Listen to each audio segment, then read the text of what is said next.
பாகுபாடு என்பதுதான் சனாதனம். இங்க இருக்கிற எவனுக்கு அதெல்லாம் புரியாது. இவரு சனாதன எதிர்ப்புங்கிறாரு. அப்புறம் ஏன் கோயில போய் கும்பாபிஷேகம் நடத்துறாருன்னா, கும்பாபிஷேகம் எங்க அம்மா நடத்துது, எங்க அப்பா நடத்துறான், என் அண்ணன் நடத்துறான், என் தம்பி நடத்துறான். என்ன அவன் கூப்பிடுறான், நீ கூப்பிட மாட்ட. உனக்கு கூப்பிடுற அளவுக்கு உனக்கு மெச்சூரிட்டி கிடையாது, உனக்கு பரந்த மனப்பான்மை கிடையாது, உனக்கு எப்போதுமே ஒரு புத்தி இருந்துகிட்டே இருக்கு. இவனெல்லாம் இங்க கூப்பிடக்கூடாதுன்னு ஏன் சொந்தம் பந்தம் என்ன கூப்பிடுறான், நான் போறேன்.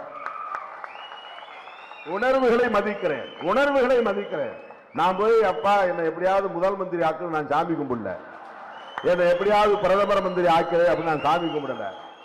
எனக்கு எப்படி 100 வயசு ஆயுள் கொடுன்னு நான் போய் சாமி கும்பிடல.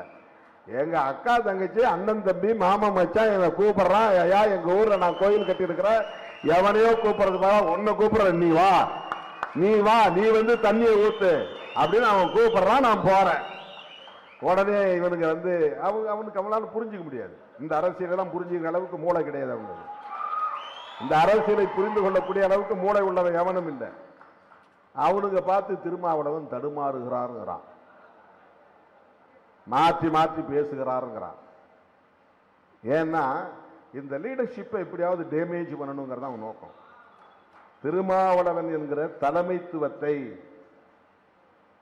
தமிழகத்தில் சிதைக்க வேண்டும் என்கிற காழ்ப்புணர்ச்சியோடு பலரும் இங்கே பேசிக் கொண்டிருக்கிறார்கள்.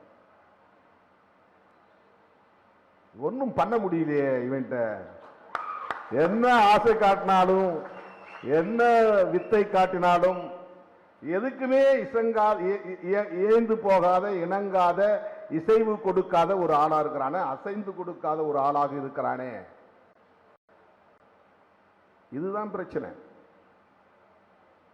இதுதான் பிரச்சனை. அது எப்படி நீ இங்க போயிட்டா அங்க எப்படி உறவு வச்சுக்க அப்படிங்கிறான். அவங்க 2 பேருமே உறவு வச்சுக்கிறாங்களே, அது எப்படி? ஜெயிச்சவங்களும் தோத்தவங்களும் அடுத்த நாளையும் சந்தித்துக் கொள்கிறார்களே, அதையே யாரும் கேள்வி கேட்கல. தீய சக்தின்னு சொன்னார் இல்லையா?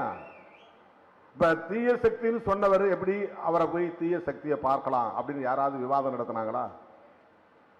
அதுல என்ன அரசியல்? இப்ப 2 பேரும் ஒன்னா இருங்கப்பா, அப்பதான் பிஜேபியை எதிர்க்க முடியும் அப்படின்னு திருமாவளவன் சொன்னா, திருமாவளவுக்கு என்ன ஆச்சுன்னு கேட்கிறான். இந்த அரசியலை புரிந்து கொள்ளுகிற வலிமை அவர்களுக்கு இல்லை. அதுதான் பிரச்சனை.